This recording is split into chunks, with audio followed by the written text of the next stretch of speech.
우리가 주일 저녁, 수요일 저녁 계속 묵상하는 로마서는 다른 어떤 서신서나 다른 어떤 복음서보다 더 하나님의 믿음의 비밀을 구체적이고 정확하게 기록하고 있습니다. 뿐만 아니라 바울이 썼던 신약에 감동된 서신서 가운데 가장 긴 서신서가 로마서인데, 초대교회의 역사를 살펴보면 이 로마서가 얼마나 많은 사람들에게 중요한 은혜를 끼쳤는지 모릅니다. 특별히 어거스틴이나 루터나 기독교 역사상 위대한 인물들이 많은 성경 중에 로마서 말씀에 부딪혀서 회개하고 사명을 깨닫고 하나님의 선한 역사에 거룩한 사명자로 세워지는 것을 볼 수 있습니다. 특별히 로마서는 사도 바울이 3차 전도여행이 끝날 무렵 고린도에 한 3개월 정도 머물러 있으면서 로마에 흩어져 있는 많은 그리스도인들에게 위로와 격려가 필요하며 도전이 필요해서 이 말씀을 기록했습니다. 로마서의 중요한 내용들은 처음 로마서를 펼치면 사도 바울의 다른 감동받은 서신들처럼 문안 인사를 시작하지만, 특별히 불의에 대해서 칭의, 하나님이 의롭다 인정함이 무엇인가에 대해서, 예수 닮아 거룩해지는 성화에 대해서, 또한 하나님의 의롭다 하심을 덧입는 의에 대해서, 또한 선택받고 부름받고 은혜 입은 성도가 어떻게 하나님 앞에 살아야 될 것인가에 대해서 구체적인 이야기들을 하고 있습니다. 그러면서 당시 로마에 흩어져 있는 많은 이방인들 교회 성도들 중심으로 말씀을 전할 때 그 가운데 히브리인 이스라엘 백성으로서의 예수 믿은 구원자들과의 영적 갈등이 다양한 초대교회 곳곳에 일어나는 문제들을 오늘 사도 바울은 함께 접하면서 하나님이 이스라엘 백성들을 꼭 버리신 것 같은 그런 시대적 상황 속에 오늘 사도 바울은 하나님이 그렇지 않다, 그 가운데도 하나님은 은혜를 베풀기 위해 남은 자, 또한 남아서 은혜 받은 자가 있다라고 전하면서 땅끝까지 복음은 전해져야 되지만 좌절하고 절망하고 있는 선민으로서의 자기 자존감을 가지고 살았던 이스라엘 백성들에게도 누군가가 복음이 필요함을, 아니 은혜가 아직 더하고 있음을 깨우쳐 주고 있습니다. 사도 바울이 전가한 말씀으로 비춰본다면 어떤 면에서 이스라엘 백성들은 예수 영접지 않았고 도리어 예수를 십자가에 못 박았더니 그 히브리 백성들은 완전히 버림을 받은 사람들이 아닌가, 초대교회 이방인으로서 은혜 받은 사람은 그런 선입관을 가질 수가 있었습니다. 그러나 사도 바울은 이 문제에 대해서 다음과 같이 결론적 선언을 하는데, 로마서 11장 1절, 그러므로 내가 말하노니 하나님이 자기 백성을 버리셨느냐? 그럴 수 없다 라고 강한 부정 속에 또한 긍정적 도전의 말씀을 전합니다. 당시에 사도 바울은 하나님께 버림받은 것 같은 이스라엘 백성들도 은혜로 구원받는 이방 백성들처럼 아직도 여전히 복음 안에 구원의 소망이 있음을 다시 한번 증거하고 있습니다.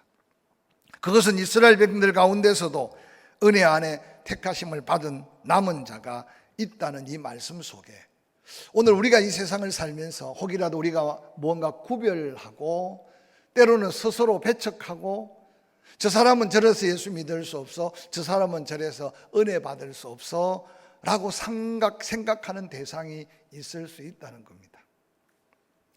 로마서 11장 1절 마지막 부분에 그럴 수 없다고, 이스라엘 백성들이 하나님께 버려졌느냐, 그들은 구원받을 수 없느냐, 그렇게 생각하지 말아라, 그렇지 않다 라고 외치는 이 말씀이 오늘 하나님은 여전히 은혜 베푸시고 또한 그 가운데 버림받은 것 같지만 은혜 받아야 할 남은 자가 있다는 사실을 강조해 줍니다.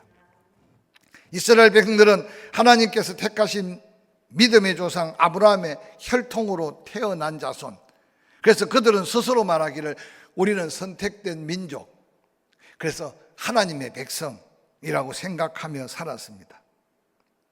선택받은 민족들 가운데 특별히 그들에게 내려진 하나님의 영광스러운 선택. 그래서 아브라함의 자손임이 자랑이고 그 아브라함의 자손은 대대로 다 하나님의 백성인 것으로 생각했습니다. 그런데 예수 그리스도께서 오심으로 하나님이 의롭다 하심이 육신적 아브라함의 혈통이 아니라 영적 구원받은 하나님의 백성이어야 함을 전해 들을 때 아마 그들이 십자가에 못 박은 예수가 메시아였다는 것을 뒤늦게 경험하고 얼마나 충격이었습니까?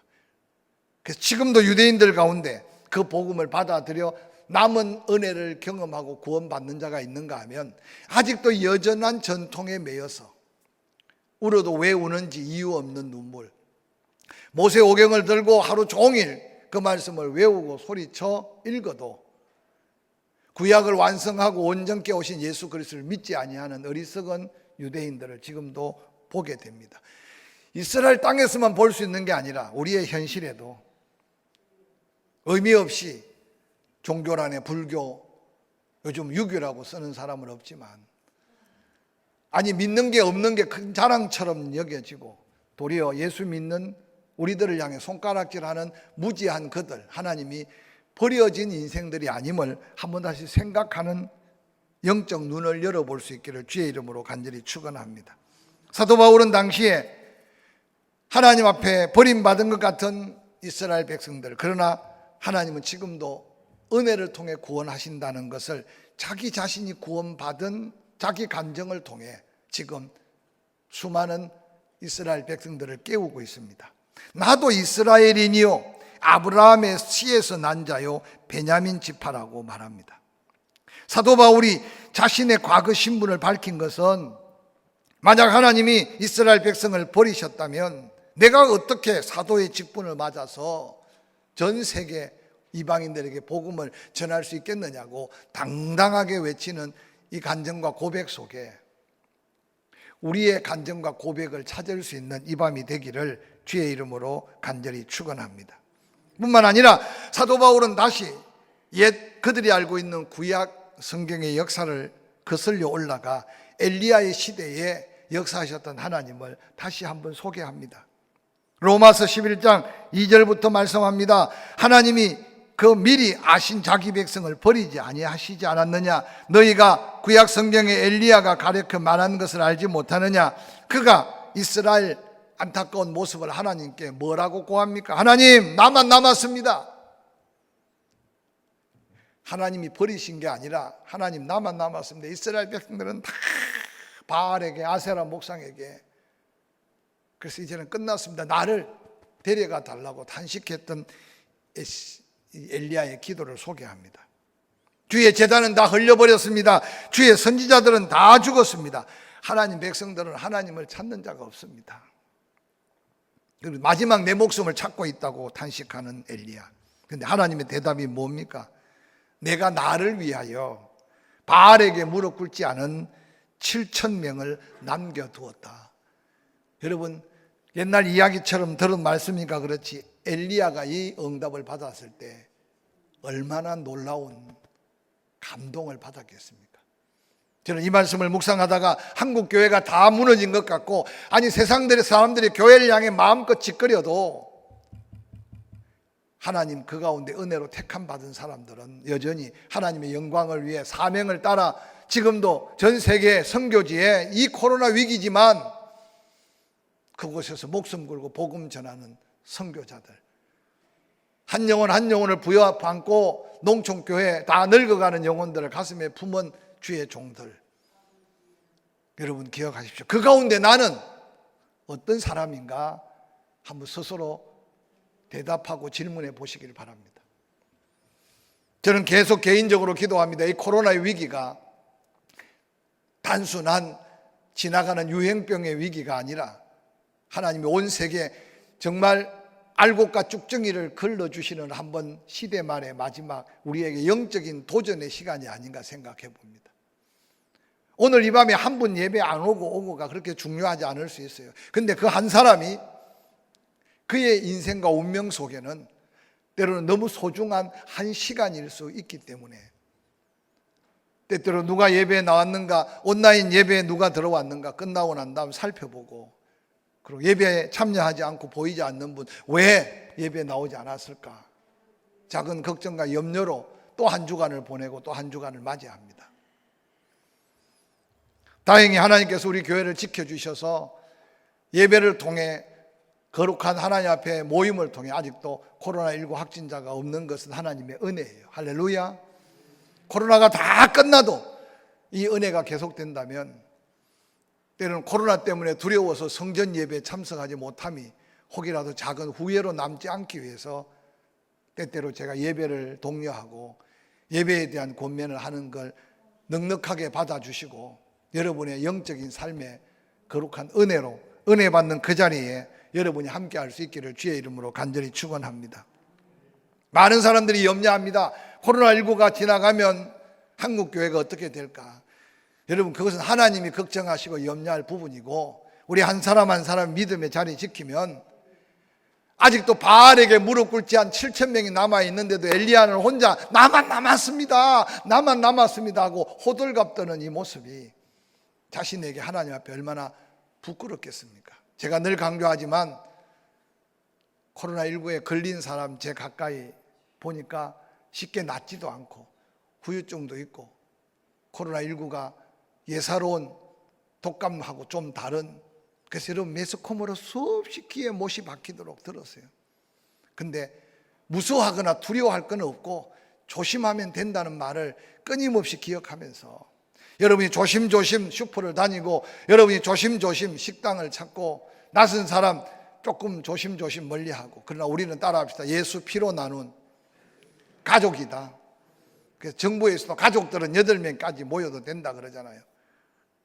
근데 이 영적인 은혜 앞에 어떤 모습으로든지 여러분 남은 자의 은혜 받는 자리에 저와 여러분이 있기를 주의 이름으로 간절히 축원합니다. 사도 바울은 구약의 선지자 엘리야 때 사건을 통해 말하고자 하는 영적 의미가 무엇일까요? 사람의 눈으로 보기에는 다 죽어 없는 것 같고 사람의 눈으로 보기에는 다 하나님의 백성이 없는 것 같지만 하나님은 당신의 뜻을 이루기 위해 남겨놓은 자가 있다. 할렐루야. 여러분은 지금 호흡하고 건강을 가지고 있는 이유가 뭐라고 생각하시는지 한번 생각해 보세요. 아직 내가 젊으니까, 내가 또 건강관리를 잘 했으니까, 아니 요즘은 그냥 뭐 다 돌아가 있다 그러면 90, 100세니까 나도 그냥 90, 100세 살 것 같은 너무 여유로움으로 살지 말고, 그분들은 어떻게 살아서 그렇게 살았는지 몰라도 우리 한 사람 한 사람에게 오늘 밤 자고 내일 아침에 또 일어나서 건강을 가지고 하루를 생활할 수 있는 것은 하나님의 은혜인 것을 깨달아야 돼요. 왜냐하면 이 밤을 못 보내는 사람도 너무 많기 때문에. 그때마다 깨달아야 되는 건 하나님이 내게 이만한 건강, 하나님 내게 이만한 은사, 하나님 내게 이만한 재능을 주신 건 무엇 때문일까? 교회 운전 봉사할 사람 없으면 운전해야 되면 운전수 돈 주고 사거나, 그래서 도시교회들은 다 기사 두고 운전해요. 돈 주고 기사 부려서 못 돌아다니면 그냥 교회차 없애면 돼요. 그러나 내게 주신 은사 중에 하나님 앞에 혹시 드릴 수 있는 은사가 뭔지. 그래서 여러분이 코로나 기간 동안 우리 사역자들이 관리하는 간사 집사님이 교회 반짝반짝하게 잘 닦아놔요. 저는 혹시 여러분 와서 여러분이 썼던 화장실이라도 한번 다시 손질하고 교회에서 밀대질이라도 한번 하고, 여러분이 안 해도 되지만 이런 초위기의 시대에 내가 주의 전에 내가 주를 위해 무언가 내게 주신 은사와 재능을 통해 하나님 앞에 상급받을 일에 여러분 이름들이 삶이 기록되어야 됨을 잊지 않으시기를 주의 이름으로 간절히 축원합니다. 왜냐하면 하나님은 이 가운데도 은혜 베푸시기 위해 은혜 받아야 될 사람을 구별하여 남겨주셨다는 거예요. 이 밤에도 이 말씀이 선포될 때 이 말씀을 듣는 여러분이 은혜 받는 그 자리에 남아있는 자로서 은혜 있기를 주의 이름으로 간절히 축원합니다. 로마서 11장 5절에 그런 적 이와 같이 지금도 은혜로 택하심을 따라 남은 자가 있느니라. 저는 이 말씀이 얼마나 큰 축복의 말씀인지 몰라요. 세상 사람들은 다 어떻게 교회를 볼지 몰라도 하나님은 그래도 교회를 통해 영혼을 구원하시고 하나님은 교회를 통해 가정을 살리시고, 할렐루야. 하나님 교회를 통해 천국을 보여주고 그 천국의 주인공을 하나님 교회를 통해서 그래서 여러분, 다른 사람 바라볼 때가 아니고 내가 하나님 앞에, 오늘 성경에 보니까 은혜로 택하심을 따라 남은 자, 그 은혜 받을 그 자리, 하나님 축복받을 그 자리, 기도해서 응답받은 그 응답의 기적의 그 자리, 그 자리에 내가 있는 것이 오늘 이 밤에 거룩한 기도의 제목이기를 주의 이름으로 간절히 축원합니다. 과거의 새벽에 아무리 기도하고 과거의 수많은 봉사 다 하나님 생명록에 기록되어 있을 거예요. 그러나 지금 내 모습이 어떨까?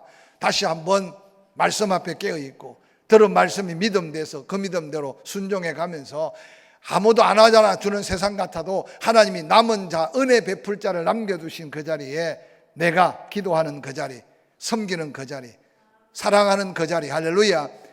계속 지금이 전도할 때라고 말씀하지만 여러분 마스크 쓰고 이웃에게 교회 다닌다는 말까지도 부끄럽게 여기지 마시기 바랍니다. 이때 바로 그 영혼들이 하나님 앞에 관심을 가져야 될 때인 거예요.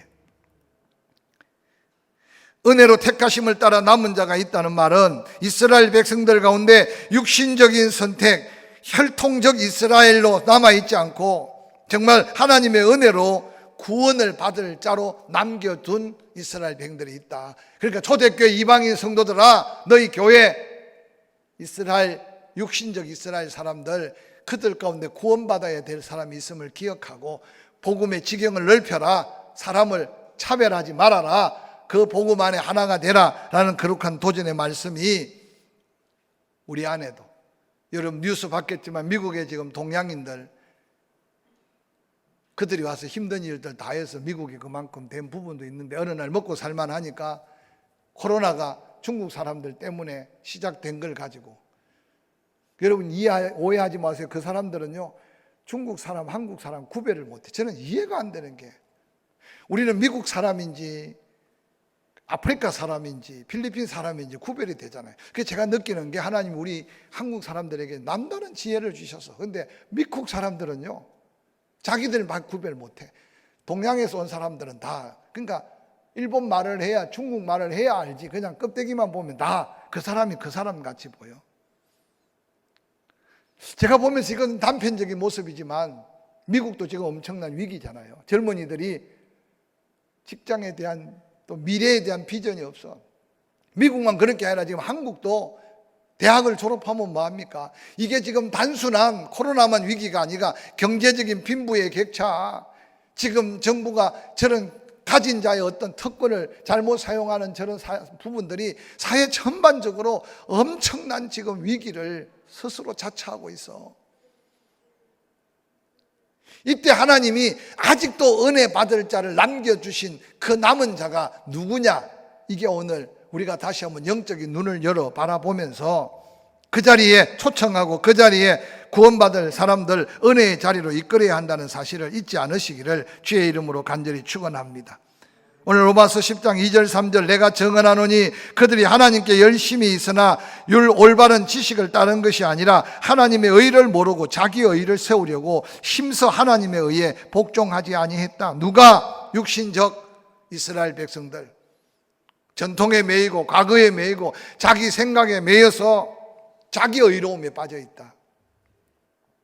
혹이라도 여러분 세상이 교회를 바라볼 때 교회가 교회만을 위해서 모여지고 살아있는 모습이라면 초대교회 육신적 이스라엘 백성들, 혈통 전통만 따지고 있는 그들, 그래서 예수 그리스도가 와서 율법의 완성인데 이웃 사랑은 잃어버리고 모세의 율법 하나를 붙들고 그거 지키면 의롭고 그거 안 지키면 의로움을 잃어버린 것 같은 이 어리석음에 빠져있는 영혼들, 좀 조심스럽습니다만 한국 교회도 이제 100년의 역사를 넘겨가면서 우리 가운데 피부로 습관으로 자리 잡은 전통은 있는데 영적 충만함을 잃어버린, 감동을 잃어버린, 감격을 잃어버린, 그래서 누구 하나 전도할 수 없는, 이게 지금 우리의 위기일 수 있음을 기억하시기를 주의 이름으로 간절히 축원합니다. 그래서 예수님 말씀합니다. 좁은 문으로 들어가라. 멸망으로 인도하는 문은 크고 그 길이 넓어 그리로 들어가는 자가 많고 생명으로 인도하는 문은 좁고 길이 협착하여 찾는 자가 적다라고 말씀하세요. 지금 여러분은 좁은 문으로 살아가고 있습니까? 넓은 문으로 편하게 신앙생활하고 있습니까? 인디언들이 아메리카 서부 대평원을 거침없이 누빌 시절에 서부 개척을 위해서 서부에 금이 있다는 소문 때문에 그래서 많은 사람들이 서부를 향했습니다. 그런데 서부로 가는 길에 죽음의 계곡이라는 골짜기가 있었습니다. 용감한 개척자들, 탐험가들이 말을 달려 이 계곡으로 가기만 하면 들어가는 사람은 있는데 그 계곡을 패스해서 나오는 사람이 없는 거예요. 그래서 소문이 하루 한 달 계속 나면서 이제 그 계곡을 이름 붙여 죽음의 계곡이다. 근데 어느 날 날쌘 젊은이가 아니 도대체 왜 들어가면 못 나오느냐.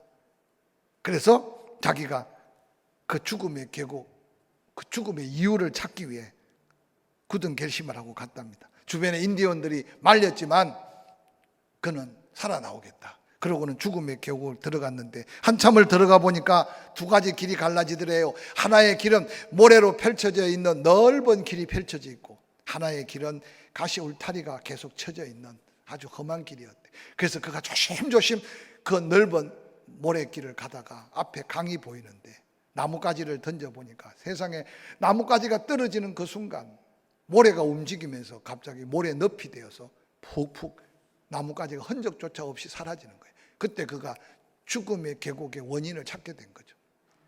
편한 길을 찾고 의미 없이 가다가 거기 푹 빠져서 말과 함께 모래에 휩쓸려서 물에 수장되는 사건이 죽음의 계곡의 원인이었어요.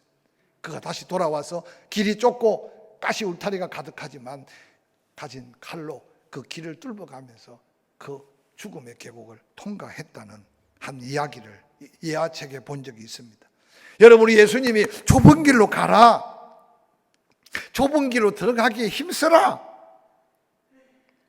너희에게 이르노니 들어가기를 구하여도 못하는 자가 많다라고 말씀하시면서 왜 우리를 좁은 길이 협착하고 찾는 자가 적고 그 길을 가기가 힘든 길인데 그 길 끝이 하나님의 영광이 있다고 가르치고 있겠어요? 다시 한번 우리가 이 세상을 살면서 하나님의 은혜 받기 위해 남겨준, 사명을 위해서 남겨준 그 자리를 향해 내가 가는 길이 사명자가 걸어야 할 십자가의 짐을 지고 가는 길, 거룩한 부담으로 걸어가야 하는 길, 그 길이 될 수 있기를 주의 이름으로 간절히 축원합니다. 사도 바울은 이스라엘 백성들이 하나님의 백성이요 모든 하나님의 축복을 받을 수 있는 특권을 부여받았음에도 복음을 거스려 구원의 은혜를 잃어버린 이 비참한 사실 앞에 아직도 남은 자, 은혜 받을 자가 있다는 사실을 통해 땅끝까지 복음 전해야 될 거룩한 사명을 도전하는 이 말씀 앞에 내가 바로 그 은혜 받은 자면 또 다른 은혜 받기 위해 남은 자가 내 주변에 있음을 기억하고 여러분이 그 은혜의 통로가 되시기를, 축복의 도구가 되시기를 주의 이름으로 간절히 축원합니다.